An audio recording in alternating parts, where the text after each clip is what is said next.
A little girl calls 911 late at night. Her voice is shaking, but her words are clear. The babysitter did it again. At first, the operator thinks it's just a misunderstanding. But when officers arrive, what they discover shocks everyone.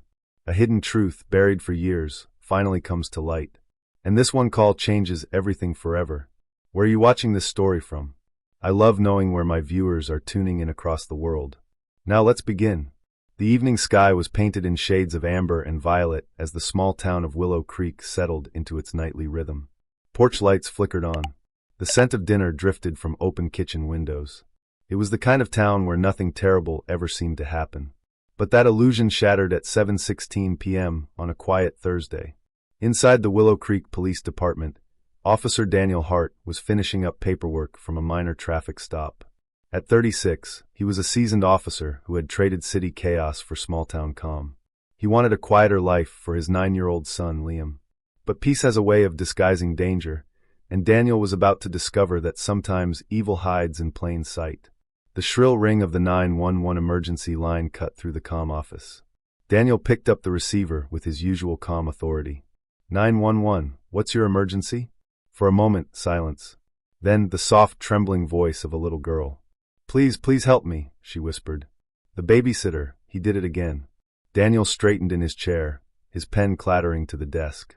Sweetheart, my name's Officer Daniel. You're safe now, okay? Can you tell me your name? The voice cracked with fear, but carried a strength beyond her years. My name is Lily. Lily Carter. I'm hiding in the laundry room. He doesn't know I have the phone. Daniel's pulse quickened. He pictured his own son's face as he heard the child's shaky breaths. This was no prank. This was real. Lily, you're very brave for calling. Can you tell me what happened? A pause. Then words that chilled him. He said nobody would believe me. That if I told, I'd get in trouble. But Grandma told me if something feels wrong, I should call for help. Please, he's outside. He's looking for me. In the background, Daniel heard faint footsteps creaking across wooden floors. A man's muffled voice called out. Lily? Where are you? You know you can't hide from me. Daniel's grip on the phone tightened. Lily, listen to me. Stay very quiet. I'm sending help right now. Keep the line open if you can. He motioned frantically to the dispatcher across the room. Trace the call. Get me an address now. The dispatcher's fingers flew across the keyboard. Within seconds, an address popped up on the screen. 214 Brookside Lane. A modest neighborhood on the edge of town. Daniel knew the area well. He rose from his chair, grabbing his radio and keys. Unit 12 responding. Possible child in danger, 214 Brookside Lane. His voice was calm, but inside his chest thundered. As he raced to his cruiser, Lily's voice returned, barely a whisper. Officer, he said I'd get locked in the basement again. I don't want to go back there. It's dark. It smells bad. Daniel's knuckles whitened on the steering wheel. Basement. Again. This wasn't the first time. You won't go back there, Lily, Daniel promised. I'm almost there. You'll see the red and blue lights soon. When you do, I want you to stay hidden until I come to you. Do you understand? Yes, she breathed. But hurry. Please hurry. The line went quiet except for Lily's rapid breaths. Then, the sound of a door creaking open. Heavy footsteps. And a chilling voice. There you are. The phone went dead. Daniel floored the accelerator, his heart pounding with every second. Brookside Lane was only 3 minutes away, but each red light felt like an eternity. His mind raced with questions. Who is this babysitter? How long had this been happening? And how many times had Lily tried to tell someone, only to be silenced? As he turned onto Brookside Lane, Daniel saw the small, 2-story house. The front porch light was on, the curtains drawn. On the surface, it looked ordinary, safe. But Daniel knew better now. Monsters don't always hide under the bed. Sometimes they tuck children in at night. He parked a few houses down, cutting his siren, but leaving the flashers to reassure Lily. As he approached on foot, he scanned for signs, shadows in the window, voices inside. The front door creaked open before he reached it. Standing there was a man in his late 20s, tall, clean-cut, wearing a collared shirt. To anyone else, he would look like a responsible young man, exactly the kind you'd trust with your child. But Daniel saw it immediately. The forced smile, the tightness around the eyes, the faint trace of sweat on his brow. Evening, officer, the man said smoothly. Something wrong? Daniel's instincts screamed. We got a call from this residence. Mind if I come in? The babysitter's smile faltered for just a fraction of a second before returning. A call? Must be a mistake. It's just me here tonight. Mr. and Mrs. Carter are away for the evening. Daniel stepped closer, his hand resting casually on his belt near his holster. Mind if I take a look around? The man hesitated, and in that hesitation Daniel heard it, faint, muffled. The sound of a child stifling a sob. From the laundry room. Daniel's eyes locked on the man. The polite facade was crumbling. "Sir," Daniel said firmly, his voice steady. "Step aside. Now." For a tense moment, neither moved. Then the man's jaw tightened. But before he could react, Daniel pushed past him and strode down the hall toward the sound. He yanked open the laundry room door, and there, crouched behind a basket of clothes, was Lily. 7 years old. Tear-streaked face. Clutching a small stuffed rabbit as if it were her lifeline. Her wide eyes met Daniel's, filled with both fear and hope. "You really came," she whispered. Daniel's heart clenched. He crouched to her level, softening his voice. "Of course I came, Lily. You did the bravest thing by calling. You're safe now." But behind him, footsteps thundered closer. The babysitter's voice, no longer calm, now sharp, threatening. "She's lying. You don't understand." Daniel rose, shielding Lily with his body as his training and instincts collided. He didn't yet know the full truth. But he knew one thing beyond doubt. This was only the beginning. Daniel's hand hovered near his holster, his body tense, every muscle wired like a coiled spring. The babysitter, tall, broad-shouldered, with a deceptively boyish face, stood frozen in the narrow hallway. His chest rose and fell too quickly, his eyes darting from Daniel to Lily, as if calculating his next move. "Step back," Daniel ordered firmly, his voice carrying the sharp edge of authority. "Keep your hands where I can see them." The babysitter's lip curled, his facade cracking at last. "You don't get it, officer," he hissed, his voice low and trembling with anger. "She makes things up. She always makes things up." Daniel took a small step sideways, positioning himself so that Lily was completely shielded behind his body. He didn't believe a word of the man's denial, not after hearing the desperation in Lily's whisper over the phone. Children didn't invent details like the basement when they were terrified. No, this was real. "Turn around and put your hands against the wall," Daniel commanded, his voice steady, unyielding. But the man didn't move.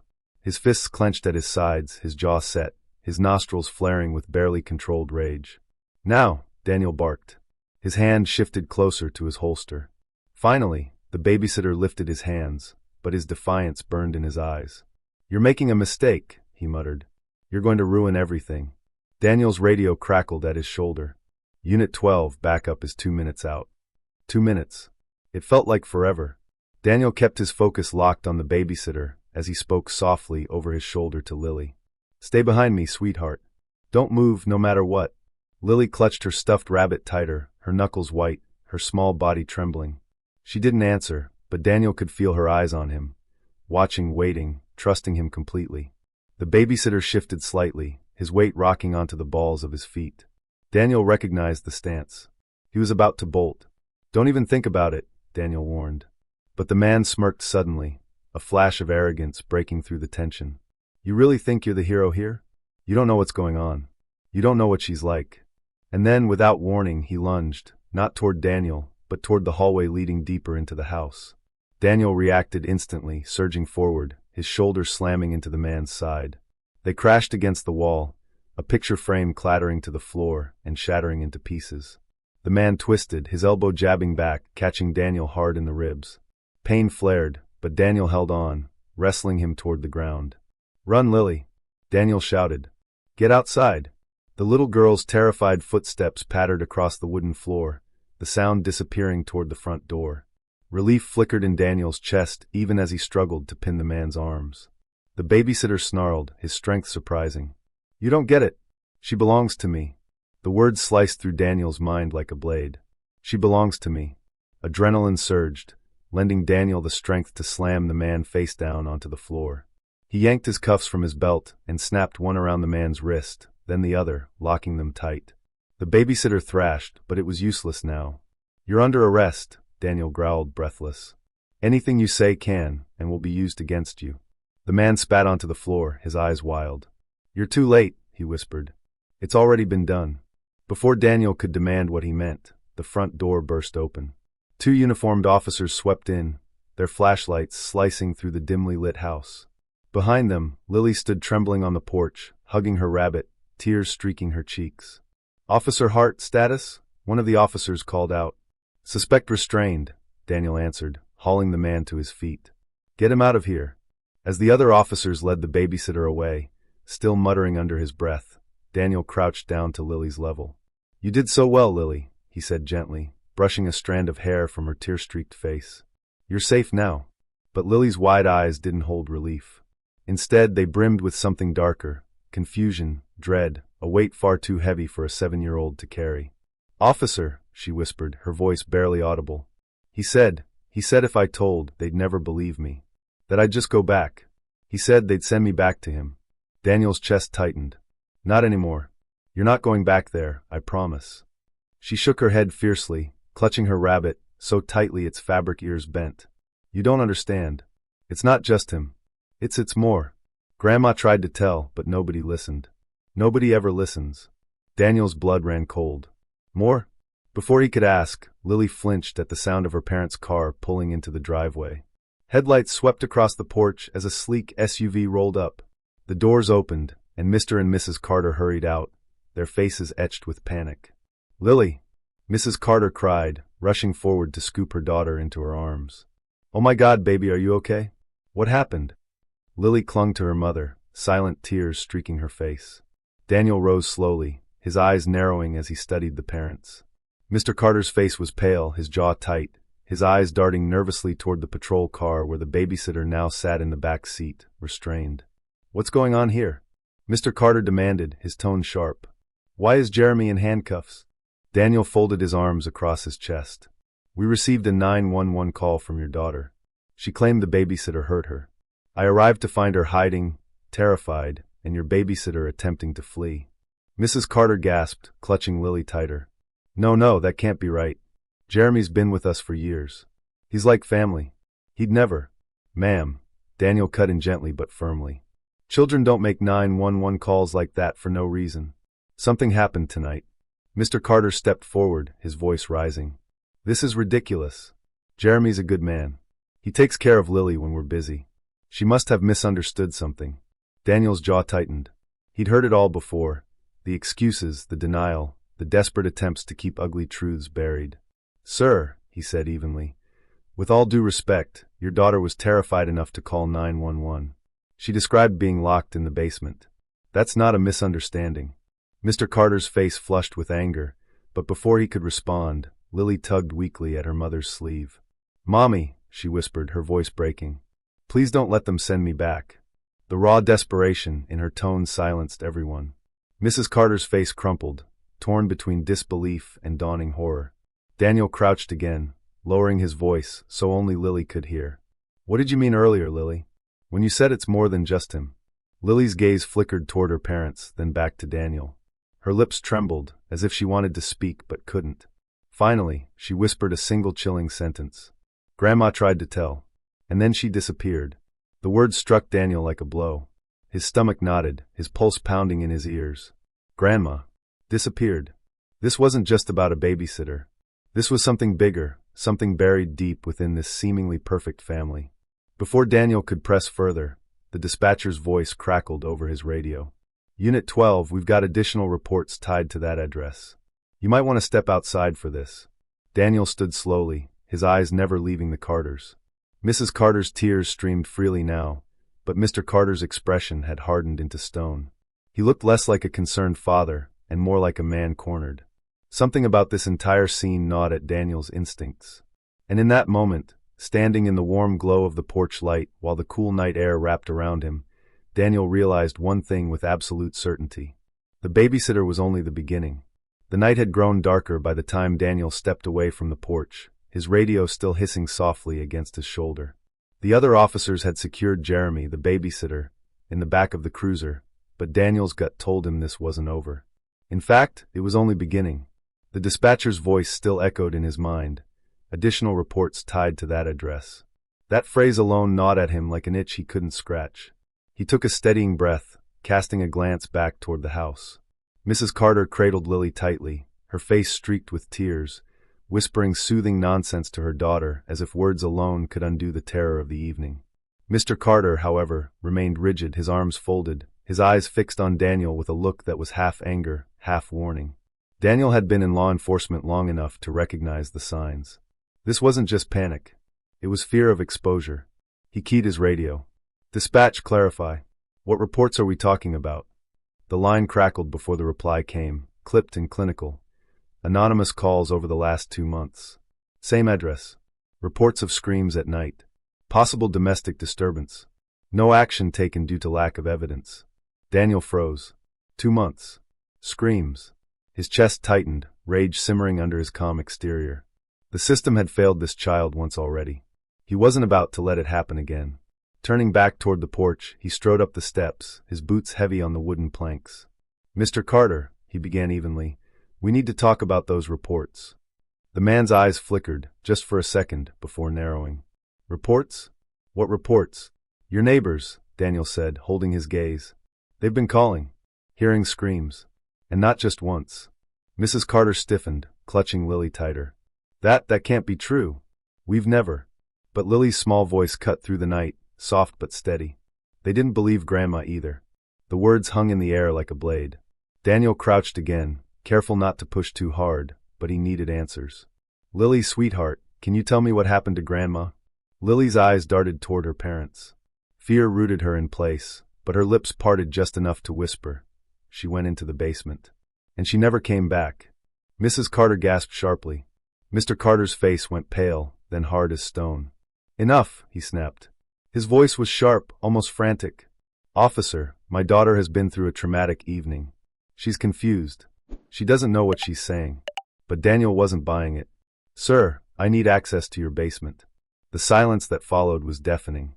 The only sound was the faint chirp of crickets in the distance and Lily's soft, uneven breathing. Finally, Mr. Carter spoke, his voice low and cold. "You'll need a warrant." Daniel straightened, his jaw set. "Then I'll get one." While waiting for backup to return with the paperwork, Daniel kept a close eye on the family. He stood near the porch steps, his flashlight beam sweeping across the yard. But his focus remained on the Carters, watching every flicker of expression, every nervous twitch. Mrs. Carter paced with Lily in her arms, whispering lullabies that sounded hollow against the tension.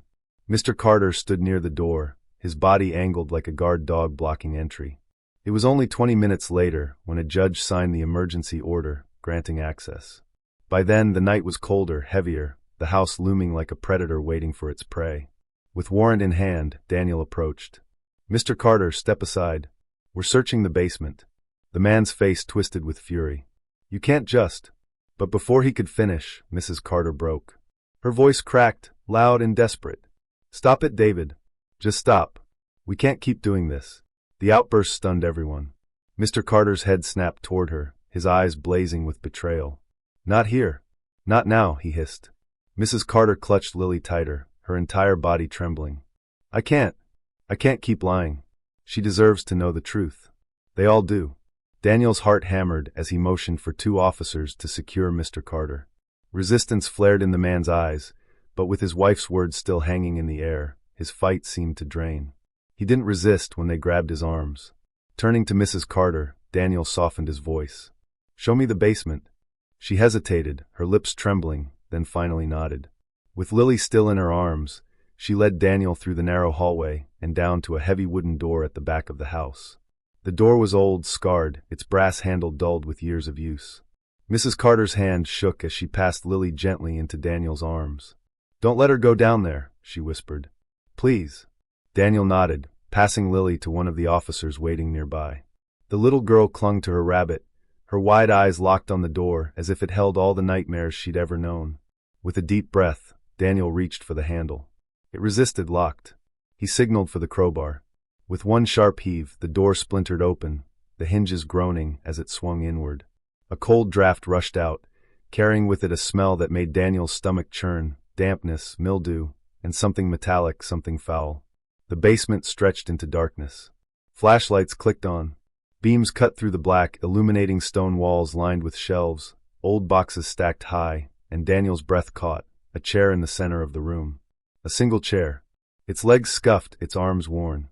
And around those arms, frayed strips of rope dangled loosely, stained with something dark. But what froze Daniel's blood wasn't the chair. It was the corner behind it. There, half concealed beneath a moldy tarp, lay a bundle of faded floral fabric. An old nightgown. And protruding from it, bones.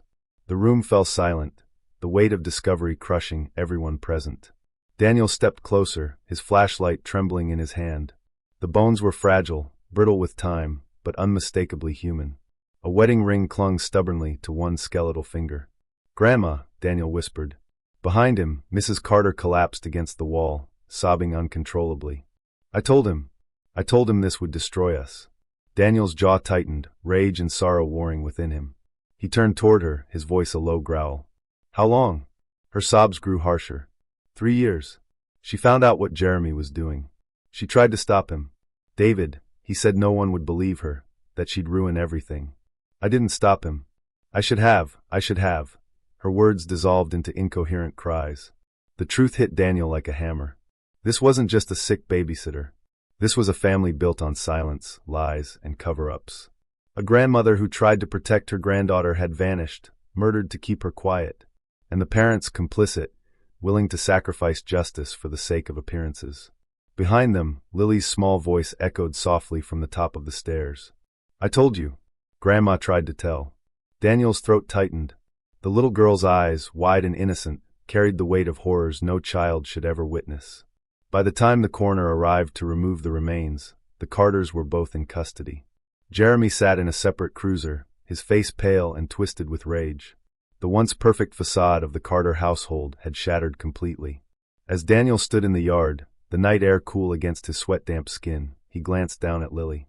She stood beside him, clutching her rabbit, her face weary but calm, as if, for the first time, she felt heard.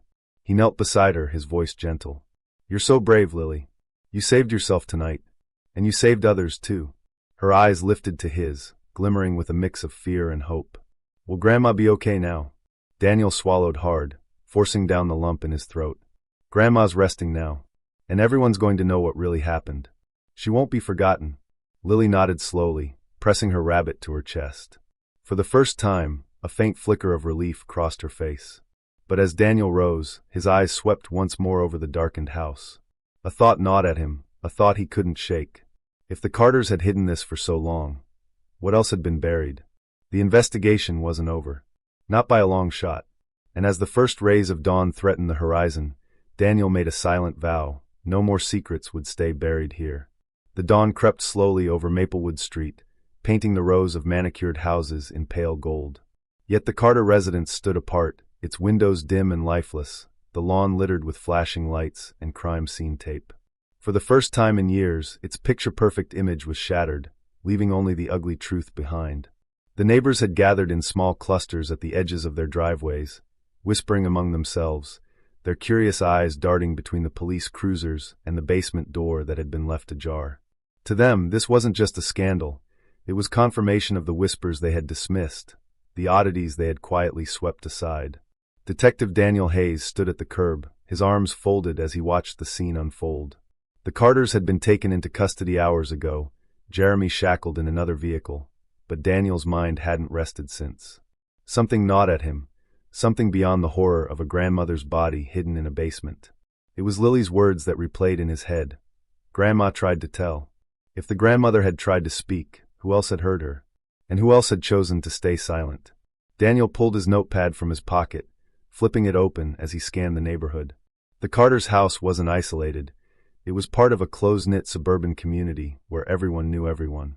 And yet, when pressed, Dispatch had records of multiple anonymous complaints about screams at night. Anonymous. No names, no follow-ups. That kind of silence didn't happen without reason.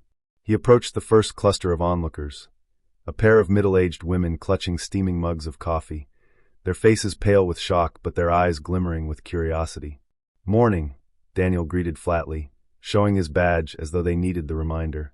"You've lived on this street long?" 17 years, one replied quickly, straightening her sweater. Her name was Margaret, a retired schoolteacher he vaguely recalled from records. The other, her neighbor Ellen, nodded in agreement. "And in those years, anything unusual about the Carters?" Daniel asked. They exchanged looks. Margaret's lips pressed thin, while Ellen shifted uncomfortably. "Well, nothing you could ever prove," Ellen muttered. "But we all heard things. Screams. Crying. Sometimes late at night. Daniel scribbled the words but didn't let her stop there. Did you report it? Once, Margaret admitted, her face tightening with guilt. But when nothing came of it, David, Mr. Carter, came over the next day. He was polite but firm. He said Lily had night terrors, that calling the police only scared her more.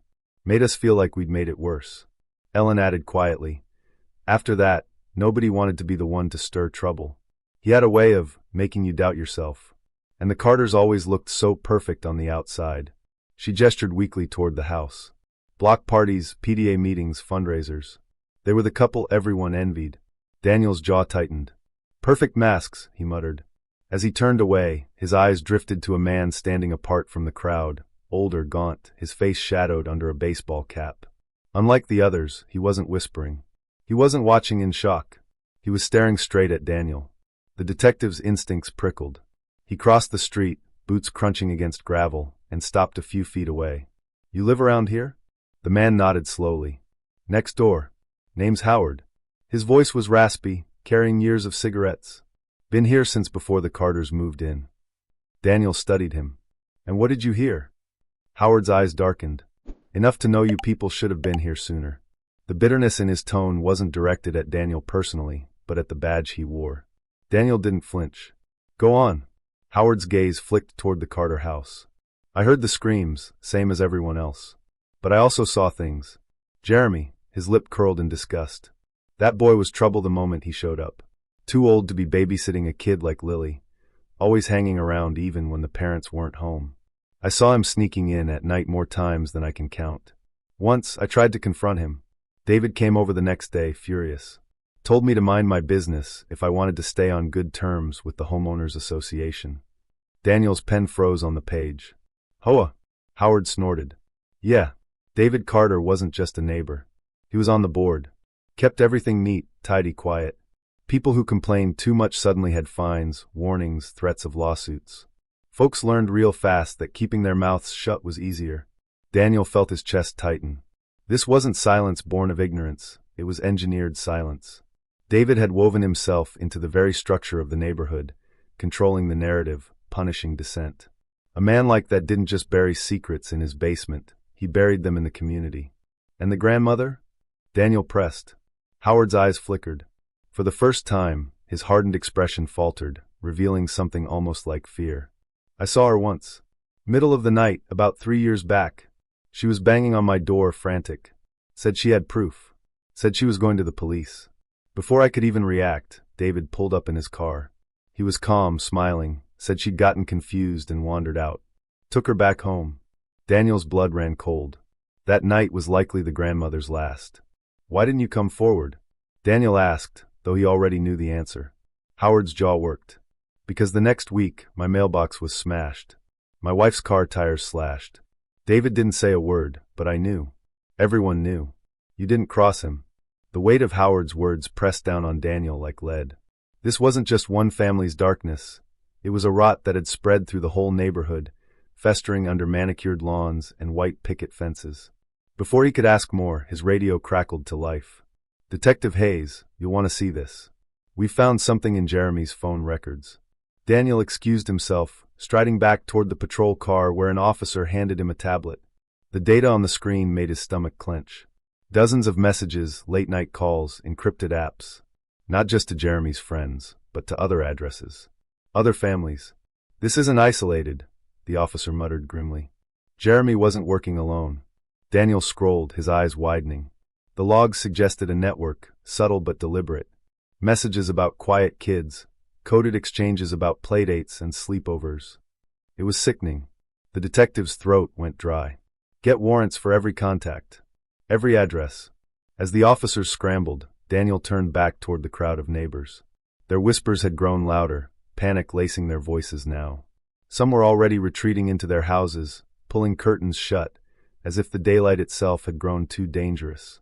Lily stood near the cruiser, clutching her rabbit, watching with wide eyes as the adults around her scrambled in fear. For a child so small, she seemed to understand more than anyone realized. Daniel crouched beside her, his voice gentle. Lily, I need you to remember something for me. Did Jeremy ever take you anywhere? Or did he talk about other kids? She hesitated, her fingers tightening on the rabbit's ears. Then she nodded slowly. He said I was his favorite. But he had others. He called them his friends. Sometimes he'd get messages on his phone and leave the room. Grandma told me never to go with him if he asked. Daniel's heart twisted. Even in her last days, the grandmother had fought to protect her. The sun climbed higher, but its warmth didn't reach the Carters' home. The street that once prided itself on being safe, clean, and idyllic now pulsed with dread. The neighbors' eyes darted nervously, their perfect smiles gone, replaced by the realization that silence had cost them dearly. Daniel straightened, his resolve solidifying. This wasn't just about Lily anymore. It wasn't even just about the Carters. It was about a web of complicity, fear, and control that had allowed predators to thrive under the guise of respectability. And if David Carter had been a pillar of this community, how many others like him were still standing? For the first time, Daniel allowed himself to consider the possibility. This case might be far bigger than he'd ever imagined. Detective Daniel Hayes barely had time to sip his lukewarm coffee when the first wave of digital evidence poured in. Jeremy's phone had been a goldmine, not just of messages and photos, but of connections that branched outward like roots from a poisoned tree. Daniel sat hunched over the evidence table inside the precinct's cybercrime division, his tired eyes scanning through line after line of encrypted chats, timestamps, and aliases. Every thread he clicked unraveled another ugly truth. Jeremy wasn't just acting on impulse. He was part of a system, one carefully protected, nurtured, and hidden. What disturbed Daniel most wasn't just the content. It was the normalcy woven into it. Meetings disguised as study groups, coded phrases about quiet ones, and references to safe houses that were actually normal suburban addresses. These weren't criminals lurking in dark alleys or abandoned warehouses. They were living in cul-de-sacs, attending PDA meetings, grilling burgers at block parties. Wolves in pastel-colored sweaters. One message, dated just a month prior, stood out. Carter's girl is almost ready. She's the last test before we expand. Make sure it looks clean. Daniel's stomach turned. Expand? The word lingered in his mind like a toxin. This wasn't contained to Lily. This wasn't even about the Carters anymore. It was about a network with plans, deliberate, organized, and terrifyingly efficient. He leaned back in his chair, rubbing his temples as the weight of it pressed on him. The Carters weren't leaders, they were participants. The real question was, who was pulling the strings? Before he could spiral further, Officer Kelly approached, a thick manila folder in hand. Sir, we've got preliminary reports from the other addresses linked to Jeremy's contacts. You'll want to see this. Daniel flipped the folder open, scanning through the photographs. Familiar, idyllic homes stared back at him. Different neighborhoods, different towns, but eerily similar. Well-kept lawns. Cheerful porches. Curtains drawn just a little too tightly. We've dispatched units to 3 of them already, Kelly continued, her voice tense. 2 came up clean. But the third, she hesitated, her jaw tightening. We found a locked room. Empty now, but signs of restraints. Toys scattered. Scratches on the walls. Daniel closed the folder with a snap. His pulse quickened. They're connected. All of them. Kelly nodded grimly. And they're smart. Whoever's running this, they're not sloppy. They cover their tracks, they make sure the surface looks perfect. Just like the Carters. Daniel exhaled slowly, his mind racing. For years, he had chased criminals who left chaos in their wake. Burglars, gang members, drug dealers. But this was different. This was surgical evil, polished and presentable. The precinct buzzed with activity as officers scrambled to coordinate raids, warrants, and interviews.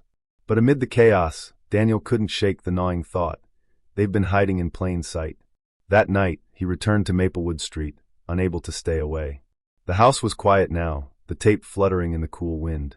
Neighbors had retreated indoors, their blinds drawn tight, their voices hushed behind walls. But Daniel knew silence didn't mean ignorance. It meant complicity or fear. He parked at the curb and walked slowly down the street, letting his eyes drift over each house. To anyone else, it looked like a slice of suburban paradise. To him, it was a lineup of suspects. How many more secrets were locked behind those garage doors? How many families had perfected the art of smiling while hiding their rot? As he passed Howard's house, the older man stepped onto the porch, a cigarette glowing between his fingers. You look like a man chasing shadows, Howard rasped. Daniel paused. Not shadows, he said. Patterns. Howard blew out a plume of smoke, his eyes narrowing. You think the Carters were the only ones? No. This street's been sick for years. They just got caught first. The bluntness in his voice made Daniel stiffen. What do you mean? Howard hesitated, then flicked ash into the grass. You think I didn't notice? The way some families suddenly stopped having block parties.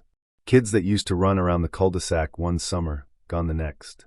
Parents saying they moved or went to boarding school. But no goodbye parties. No for sale signs. Just vanished. Daniel's skin prickled. Vanished children. You reported it? He asked sharply. Howard laughed bitterly. To who? The cops that showed up, took one look at this shiny neighborhood, and decided everything was fine? Or the HOA, where David Carter made sure complaints disappeared? We all knew something was wrong. But knowing and proving are two different things. Daniel studied him in silence. Howard wasn't just bitter, he was broken. Living next to monsters for so long had eroded something inside him. But his words struck deep. If children had vanished, if families had been complicit, this wasn't just negligence. It was systemic rot. Later that night, Daniel sat in his car, staring at the evidence board he'd built in the back seat. Photos, addresses, names, strings connecting them like a spider's web. At the center was Lily, the only one who had broken the silence by dialing 911. A child had done what dozens of adults hadn't dared. That thought haunted him. The following morning, the FBI stepped in. The case had grown too large, too complex for local jurisdiction. Federal agents filled the precinct, their sharp suits and clipped tones bringing both relief and unease. Daniel briefed them, laying out everything: Jeremy's phone, the grandmother's warnings, Howard's testimony, the other houses. One agent, a tall woman named Special Agent Monroe, leaned forward after his presentation. Detective, what you've stumbled onto isn't new. We've been tracking whispers of a suburban ring for years. Networks that operate under the radar, using respectability as a shield. Teachers, board members, small business owners. People who look unremarkable, even admirable. They trade silence like currency. Daniel felt his chest tighten. And you're saying this could be nationwide? Monroe didn't blink. It already is. The words hit him like a sledgehammer. For a moment, the room felt colder, smaller. If what she said was true, then the Carters were only a crack in the surface of a much larger iceberg. Over the next week, raids swept across multiple neighborhoods. Some homes turned up empty, their occupants gone overnight, as if tipped off. Others revealed rooms hidden behind false walls, digital caches of evidence, and journals that read like manifestos of control and domination. The deeper they dug, the clearer it became. This was organized. Families weren't just participants. Some were recruiters, others enforcers, all tied together by a common ideology of power and secrecy. But amid the sprawling investigation, one detail refused to let Daniel go. That single message: the Carter girl is almost ready. She's the last test before we expand. Expand where? Expand how? One evening, while reviewing the evidence again, Daniel noticed something buried in the metadata of Jeremy's messages. An address. Not a home, but a warehouse on the outskirts of town. It had been disguised under layers of code, but once uncovered, it pulsed on the screen like a beacon. His gut twisted. This wasn't just about neighborhood homes anymore. This was the hub, the place where the threads converged. He slammed the file shut and called Monroe. We've got something. I think I found their meeting ground. The next morning, armed agents and police swarmed the warehouse. From the outside, it looked abandoned: rusted walls, broken windows, graffiti tags. But inside, it was anything but. Rows of folding chairs, a projector, binders labeled with names, schedules.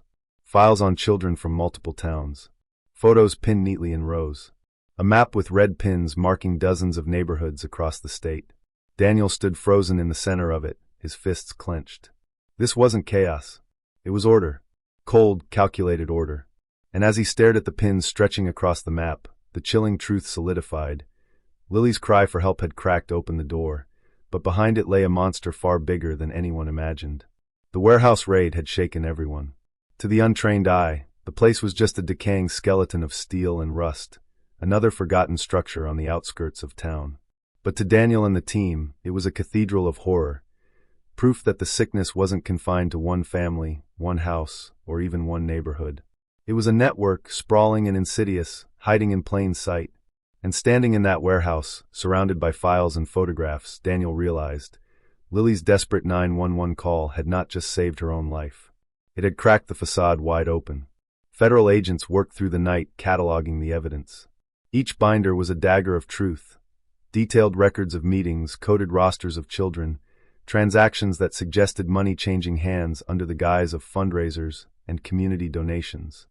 Daniel read page after page, each one clawing deeper into his chest. The chilling part wasn't the brutality of it, it was the organization. This wasn't chaos, it was planned sustainability. Generational evil, carefully designed to outlast scrutiny. The next morning, Monroe pulled Daniel aside. Her face, normally unreadable, showed fatigue and fury in equal measure. "We've got names," she said quietly, handing him a folder. Inside were photographs, men and women Daniel recognized. A school principal, a local pastor, a council member whose face was plastered on campaign posters every election cycle. People he had shaken hands with, trusted, even admired. His stomach churned. These weren't shadows on the edges of society. They were the very people shaping it. "This is bigger than anything we've handled locally," Monroe continued. "We'll need coordinated arrests. Some of these people have influence, power. If they get wind of this before we're ready, they'll vanish. Just like some already have." Daniel nodded, but inside he burned. Every minute they waited, another child could vanish. Another Lily could be silenced. Still, patience proved crucial. Over the following week, the FBI worked with local law enforcement, timing raids across multiple towns. The media began circling, catching whiffs of a child exploitation scandal, but the full truth was carefully held back. For Daniel, every headline felt like a half step, too much to stay hidden, too little to sound the alarm. On the 7th night after the warehouse discovery, the green light came.